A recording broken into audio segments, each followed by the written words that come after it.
friends, welcome to my English classroom. I'm your English teacher Sheikh Rafi. Today in this video, I'm going to start B reading from Unit 3 of your English textbook. If you remember, the theme of this unit is human relations.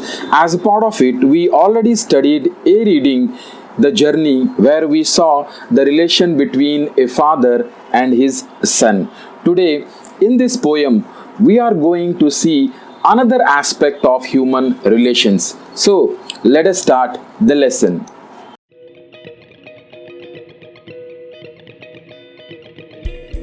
All of you open page number 98 of your textbook. Be reading Once Upon a Time. Now, this is a poem written by Gabriel Okara. So, before starting the poem, let us first see about the poet. Page number 99, they have given about the author. Gabriel Okara is an African poet. He was born in 1921 in Nigeria. He was educated at Government College, Umuahia. His parents were not rich. He worked as a bookbinder and later as an information officer at Enugu. He also wrote plays and features for broadcasting and became a poet of outstanding ability. His poems appeared regularly in Black Orpheus. He has also written a novel called Voice. So overall we can understand here that Gabriel Okara is an African poet from Nigeria. Now children, before entering into the poem, we should also understand the background in which the poet wrote this poem. Africa was a colony of Britishers. Actually, Africans were a native tribe of Africa. The people were not much influenced by Western thoughts or ideologies.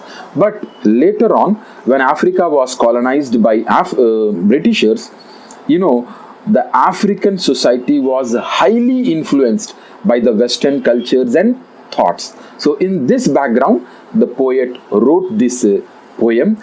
This poem is actually a conversation between a father and his son, whereby the father tells the son about the change in the society. The author compares the society in the past and in the present.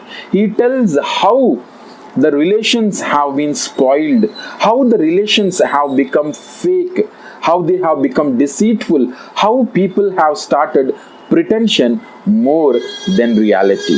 So, let us see the poem and understand it. See the poem.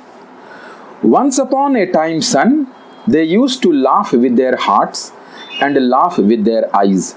But now, they only laugh with their teeth, while their eyes block cold eyes, search behind my shadows.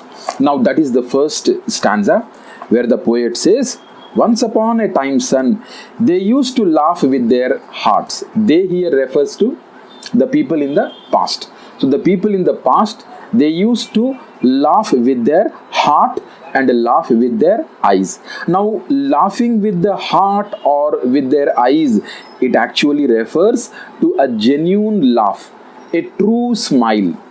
But how the society has become now? The people in the present day, they only laugh with their teeth. And their eyes block cold eyes. Eyes block cold eyes here refers to senseless or expressionless eyes. When you look at the eyes of a person, when he is truly happy, you can see the happiness in their eyes. But here, the eyes are expressionless. The present generation, how it is, their eyes are expressionless and they search behind my shadow. Search behind my shadow. Searching behind my shadow. Shadow actually refers to the darker side of a person. It is the bad side of a person. So what do the people do in the present world? They don't laugh truthfully. Their laugh is not sincere. It is a fake laugh. They only show their teeth, but they are not happy by their heart or by their eyes.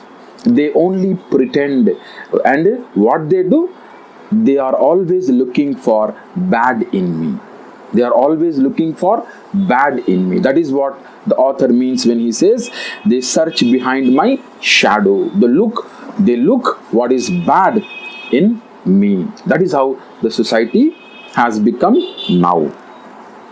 See the second stanza. The poet says, there was a time indeed they used to shake hand with their hearts, but that has gone, son.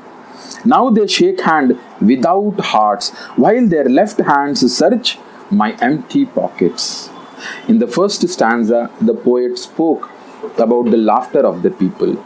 In the second stanza, he speaks about shaking hand. We shake hand with people when we really like them, when we are happy to see them, when we are glad to see them.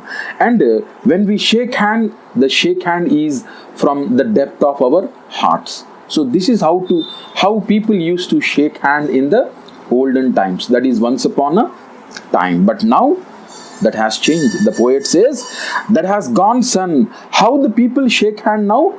They shake hand without their hearts. Without their hearts, while their left hand search my empty pocket. Now what do you mean by searching empty pockets? Why do search pocket? They search pocket to rob him. Generally, the Western countries, when they colonized the Africans, they made friendship with Africans not for the sake of friendship, but to rob them, to take away their natural resources. The same thing has continued in the present generation also. The people of Africa, he says, have changed. They have started shaking hand without hearts, whereas their left hand, it searches my empty pocket to rob me, to steal me of my wealth. See the next stanza, third stanza. The poet says, feel at home, come again, they say.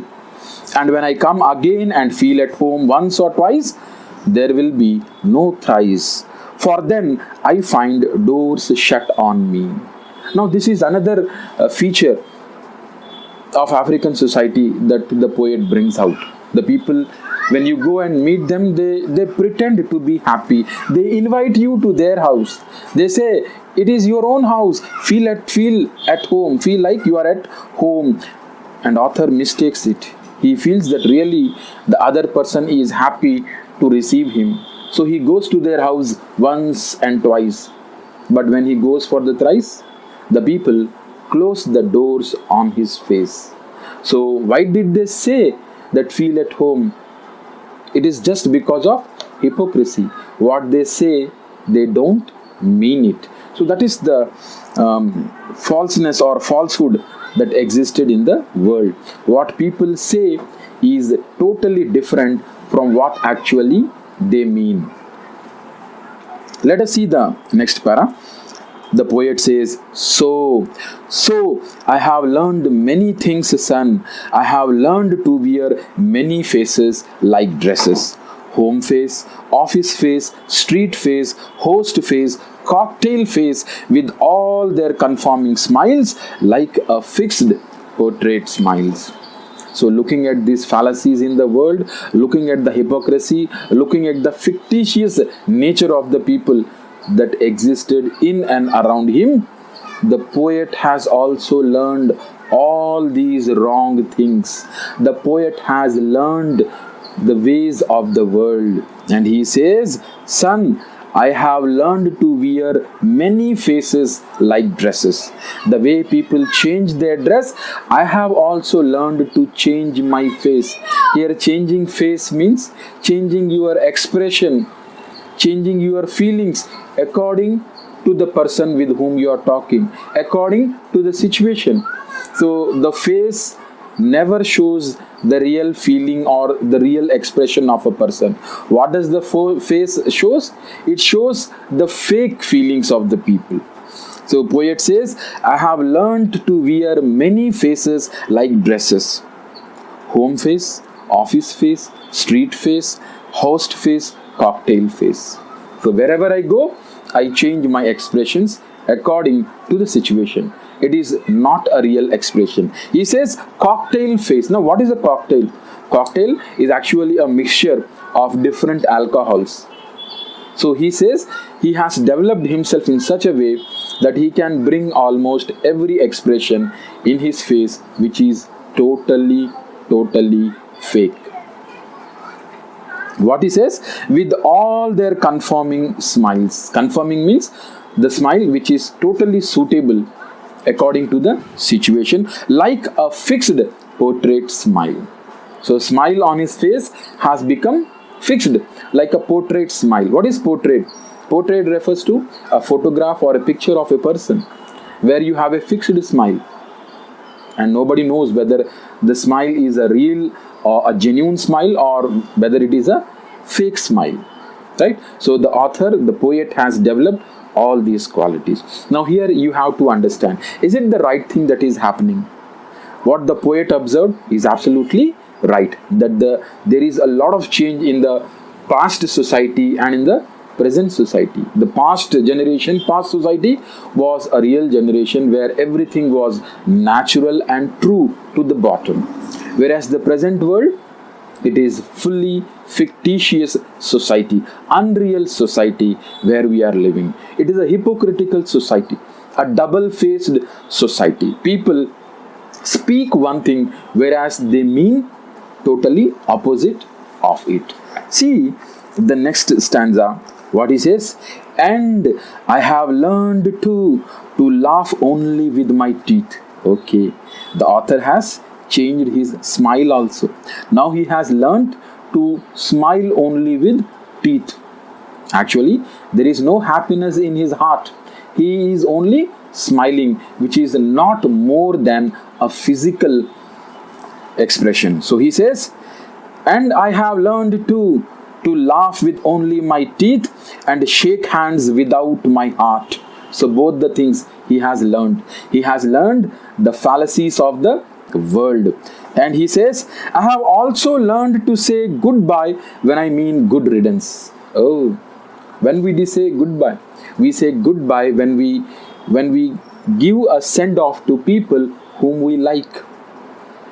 But what does he do? The poet, instead of saying goodbye, he has learned to say good riddance. Now, what do you mean by good riddance? Riddance means getting away with those people whom you don't like. So, if someone was there who was talking to you and you didn't like to talk to him, the moment he leaves, you feel happy and you say goodbye.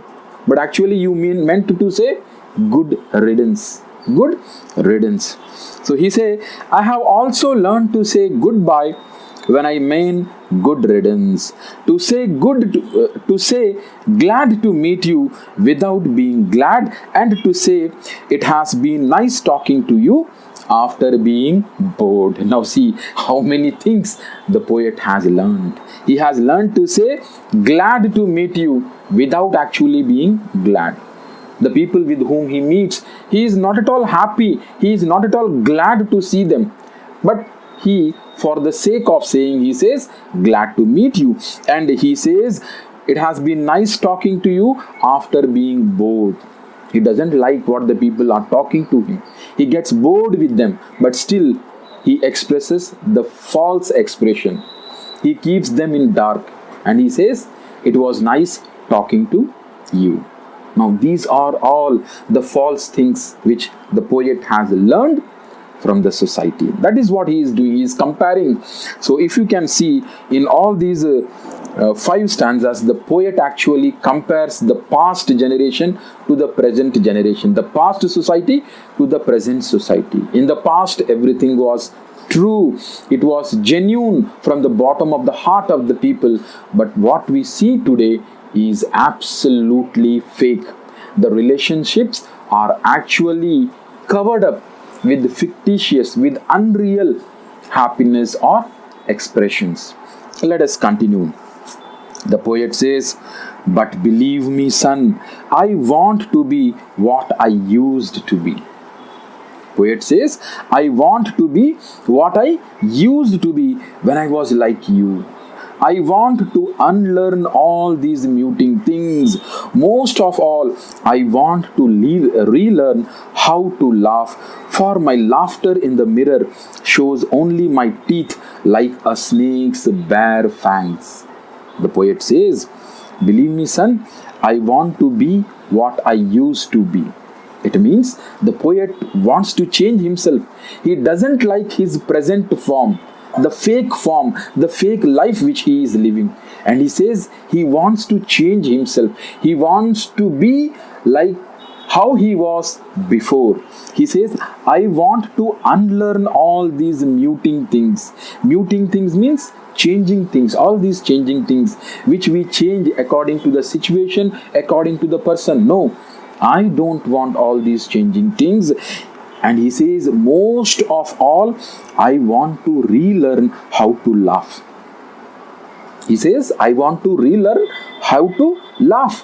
Previously, his laugh was a genuine laugh from the bottom of his heart. But now, he had learned how to laugh only with his teeth. And that is why he says, for my laugh in the mirror shows only my teeth like a snake's bare fangs. So the poet says, when he looks in the mirror, when he looks at his own smile, he can see only his teeth. And how does teeth looks? It looks like the bare fangs of the snake, the teeth of the snake. You know, the teeth of the snakes are known for poison. They are very poisonous. So this type of fake smile is also very dangerous. So he says, for my laugh in the mirror shows only my teeth like a snake's bare fangs.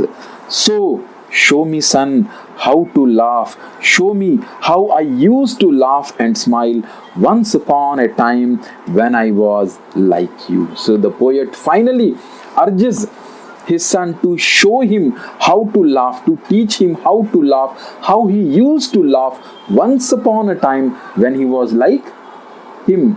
That is, when he was like him as a child. So in this way, the poem comes to the conclusion, and we can understand how beautifully the poet expresses. Though in the first 5 paragraphs, the poet seems to be regretting the situation that existed in the present world, but in the last 2 paragraphs, the poet is hopeful. He is ready to get change and mold him according to how he used to be once upon a time.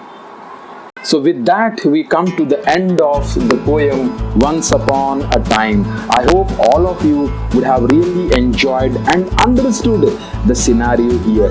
How the world was previously and how it is now. How it was actually a real world, a world full of sincerity, loyalty and truthfulness in the past, and how the world has become now.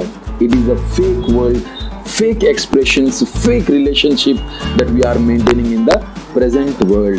Let us follow the path of the poet and try to change ourselves. Let us try to unlearn all these bad things and gain the good things. Children, please like, share and subscribe to my channel. Thank you very much.